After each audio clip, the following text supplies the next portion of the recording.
Hello.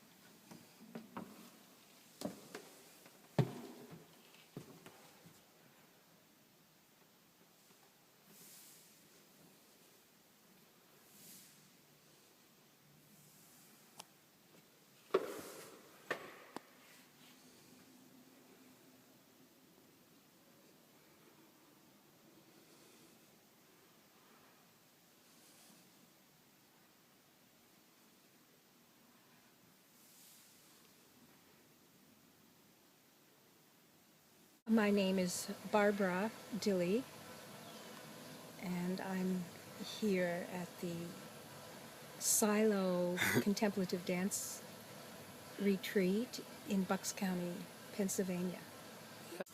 Contemplative is a very unusual word in our culture. We don't think that way or practice contemplative that a lot, but it's becoming more and more important, and people are using it in a lot of different ways in the last 10-15 years. It in my experience, it was introduced to me as part of a classical Tibetan teaching called the three prajnas, and prajna is a Sanskrit word that means excellent knowledge or best knowing. And it's a process of gaining that a way of knowing through a three-part experience. It's very experiential. So you begin with hearing, which in the ancient traditions was predominantly how people were introduced to thought and feeling and thought, I should say, and concepts and lineage and instructions about how to awaken their given potentials and so forth. So first you hear someone explain, then you think about what you've heard, and then you sit down and practice meditation. And for me, in my experience, that has been more like a Moebius strip of circulation, where the process may be more contemplative, and then I may go and listen to somebody explain, and then I may sit down, or I may sit down and watch my mind, and then listen to somebody explain, and then think about my experience in relationship to the explanations. So I see it more as a process of weaving back and forth between hearing, contemplating, and meditating. So contemplative dance practice is a dancer's meditation hall, and it grew up out of my beginnings of learning about mind practices and meditating practices and the Buddha Dharma that was taught, specifically the kind of Buddha Dharma that was taught to me by Chogyam Trungpa Rinpoche. And it seemed like the place where all this took place was Naropa University, and Naropa used the phrase contemplative education. So it seemed like a good use of the word, since I was bringing contemplative dance practice into the curriculum, and this is 1979 we're talking about. So I was bringing the contemplative dance practice into the curriculum at Naropa University, where contemplative education was being taught, so I used the word contemplative. And then, of course, this is a very good frame to perhaps even go a little bit back to when last night you read for us a little bit of the book that you are working on.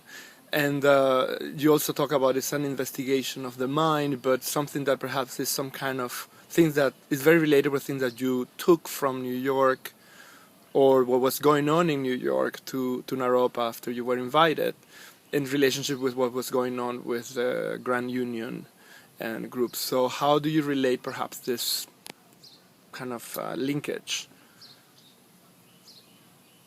It's my own experience, that linkage. I feel that my time spent with Merce Cunningham and John Cage had a tremendous impact and influence on my mind-body evolution. And it wasn't really clear to me until I read Kay Larson's book, Where the Heart Beats, that I understood how much John Cage was my Buddhist art father, and that his exploration of sensory perception and his dramatic and stark innovation of sound scores and environments, and his energetic engagement with living and life, and his love of the arts, and his continual championing of Cunningham's work as a dancer, all of that impacted me a great deal. And of course Merce's brilliance had a lot to do with opening up a classical proscenium presentational form of dance and theater into a kind of multidimensional presence where we were trained to have a sense of equality as to whether we were facing front or back. That seems very simplistic in this day and age, but it was a new thing, a new way. And so all of that opening up of hierarchy in the world of aesthetics and physicality and perception, I think laid a groundwork for me, I believe that it did, to experience the teachings of Dharma on a personal level. I would relate what the Buddhist psychology to my experiences as a dancer in the Cunningham Company or with Yvonne Rayner and the Continuous Project Altered Daily. Which I actually think talks excellently about impermanence in itself. Yes. Is this kind of Yes. ongoing undeniability Impermanence. of change? Yes, and impermanence is very uncomfortable. Yeah. People have, at least in my experience, I feel the tug and pull between the truth of impermanence and the longing for stability, and the truth of uncertainty and the longing for your constant love, and so forth. Or the set choreography. Or whatever. Yeah, that we will repeat this again and again, and it will always be the same. And I mean, I learned that through the rigor and repetition of the Cunningham work, you know, that there was a stability in the repetition for a long time, but then I changed, and it wasn't so comfortable for me at some point. Well, he introduced, I would say, a lot of these notions through different strategies, perhaps like the random or the I Ching or certain kind of basic game structures. Well, John was more I mean, they both worked in indeterminacy, but John worked with the I Ching. I think Merce fooled around, my understanding is Merce played around with chance and indeterminacy as a way of enlivening his options and choices, but then things were choreographed and repeated. Yeah. So in a way, I know that there is a lot of things that we can jump, and it's like a hyperlink that go in many directions, very deep. But I always felt that with the evolution of certain deployment of performances of the mind, let's say, even if the body is there, we are using a lot of approaches of perceptual, performance of perception, of performance of the mind. And so how, if you have something to because in the experience that we had with you here, I always felt like, okay, wow, we are actually deploying a condition of the mind, and is Well, it's just, executing itself yes, through a score or. you have to step back and look at mind body, and the longing to pull them apart is ancient, to separate them out and study just one or the other. And what's been happening, happened long ago in Eastern philosophies and now is beginning to happen in Western science and neurobiology and so forth, is that body and mind are not, you can't have one without the other. Or like that amazing quote of Suzuki that you had, that they're one and two at the same time, or something Suzuki like. Roshi. Yeah. Yeah, so that quote for me was the penultimate doorway into understanding mind-body when I first arrived in Boulder and began studying with Trungpa Rinpoche. Suzuki Roshi's book, Zen Mind, Beginner's Mind, was one of the essential guidelines to how to meditate. And so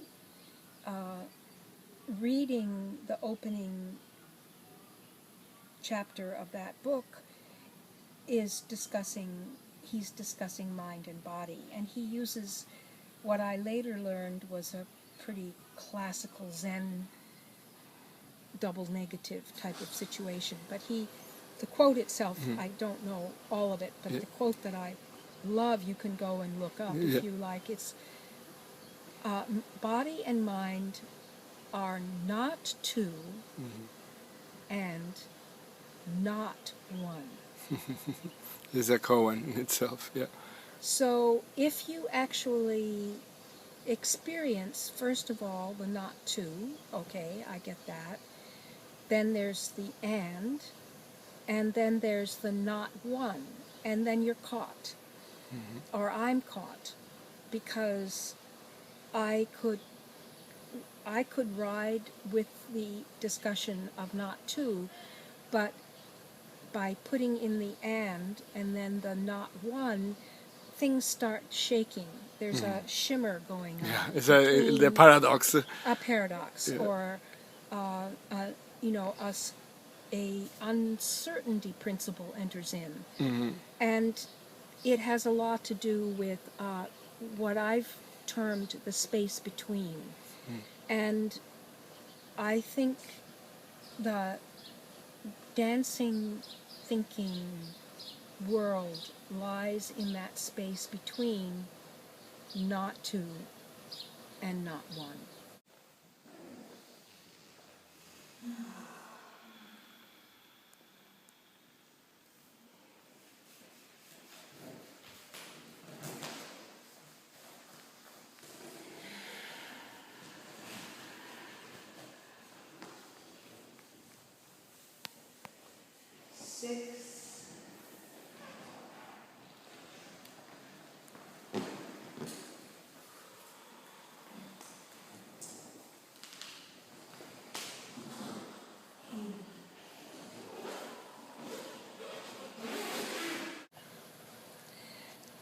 One of the challenges I had coming to Naropa and starting the dance program there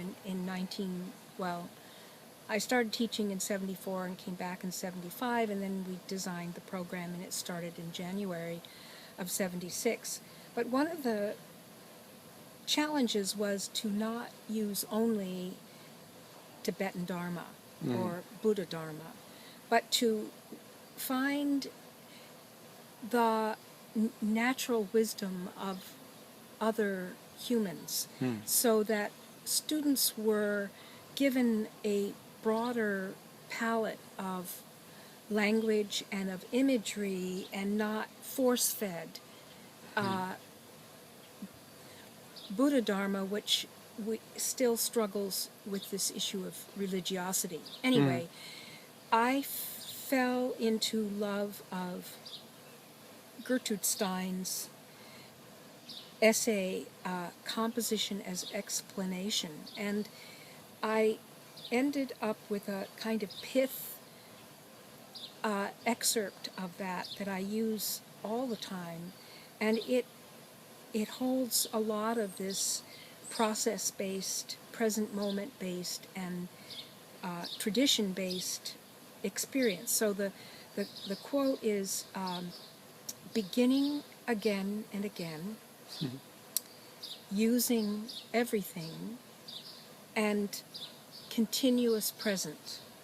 Those are the three elements that I excerpted from this long and very Steinian, complex exploration of composition. But the idea of beginning again and again, she actually goes on to say, beginning again and again is a natural thing, even when there is a series. Now that is a very rich image, because it locates both a developmental sequence, a series going on, and also that one has to come back and start and begin. And then you progress a little bit, and then you have to start again and begin. So however that translates into our process-based work, it's very satisfying, and it's also challenging, because we tend to get bored with starting again. We want something new to do. Yeah. So beginning again and again is a natural thing. Then the second one is using everything, and this is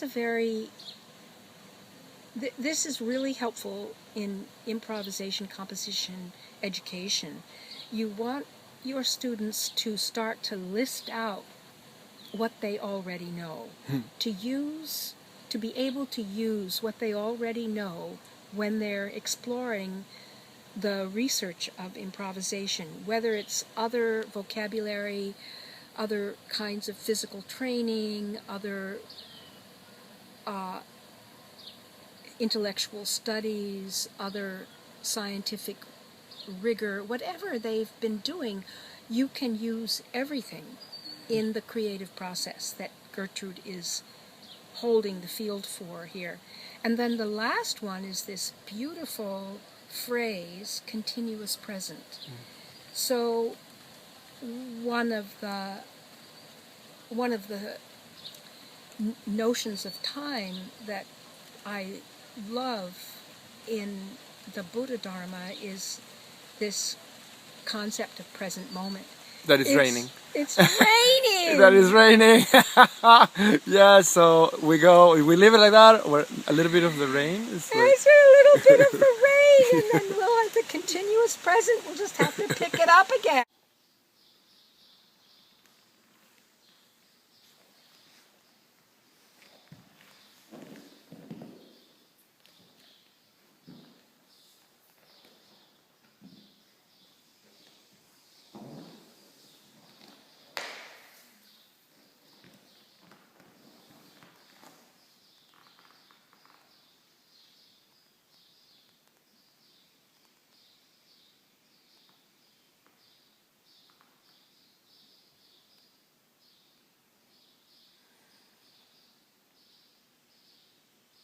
Surprised me how much contemplative dance has become of interest to the next generation. I didn't really think about it that much, but it keeps, as a form, it keeps moving out, and people take it into various environments, and they adapt it and change it. There's a group in Seattle and some people now in Portland, and it's had an interesting life in the contact improvisation community as a 20-20-20 form, it's called, and somebody told me they do it on the way to the airport in the car, which I haven't quite figured out How to do but that. there's something about the simplicity of the structure of the practice that allows people to resource their own, to use everything they already know, and yet play both by themselves and with others in the moment, in the present moment. And it's not a teaching, it's not a place where you're learning a technique or you're learning a language about the body. It's more that you're integrating or unlearning. I think part of what contemplative dance practice allows is for us to let go of what we don't need to have anymore, and learn to befriend who we really are, and then we actually feel lighter after the process, whether it has anything to do with making art or healing or wisdom, or none of that I think matters so much. It's something about the container that it holds for people, and that others show up and you aren't quite so alone in this process of experiencing the inner and the outer as it is right now. And I'm very grateful that the next generation has found a way to evolve it and use it. And I mean, I think it's a great part of Trungpa Rinpoche's legacy as a bringing of these very rich mind-body understandings into the Western culture, and then through the Naropa University, which is now going to celebrate its 40th anniversary. Wow. So we've been navigating this terrain for 40 years, and I think the fact that the next generation is beginning to integrate it and take it forward, and that they feel they can, they have permission to adapt it to fit the relevancy of their lives. That's a terrific thing to have happened.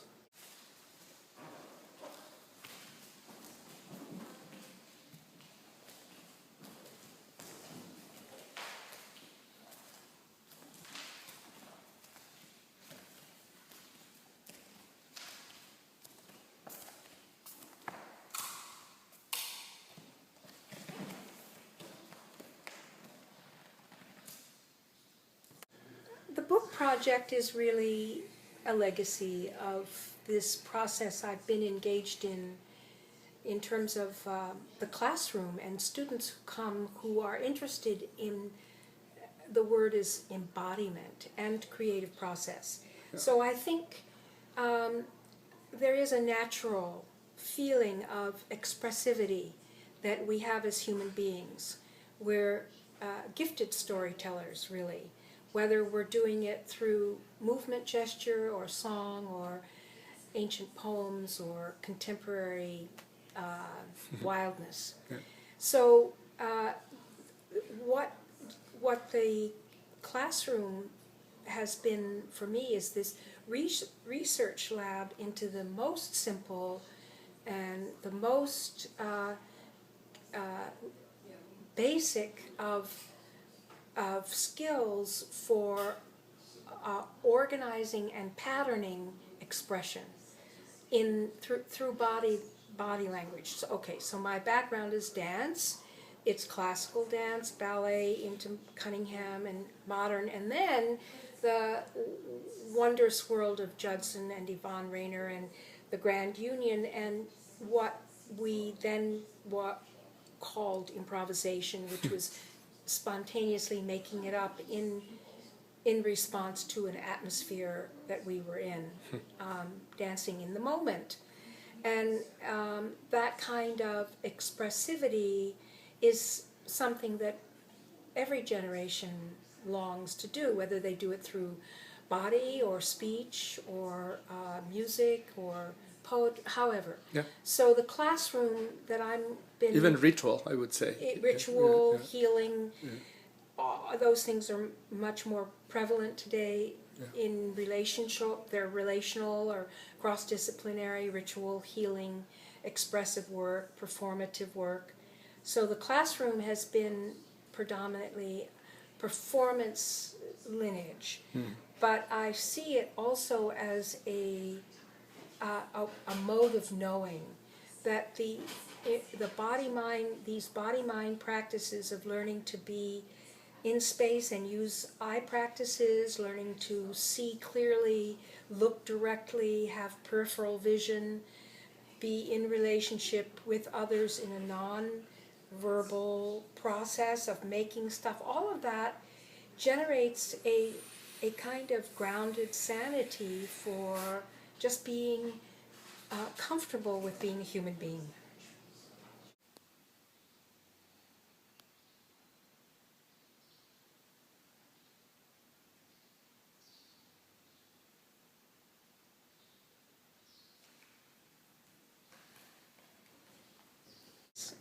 And we need to understand what that means on a very deep inner level, our own kindness to ourselves.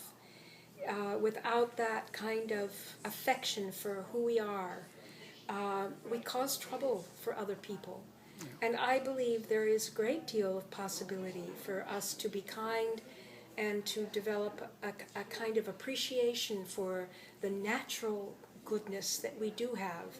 But we need the friendship of one another and of others who believe this is possible. So find your tribe and tell your stories. Well, thank you very much, and for telling us this story just a little bit.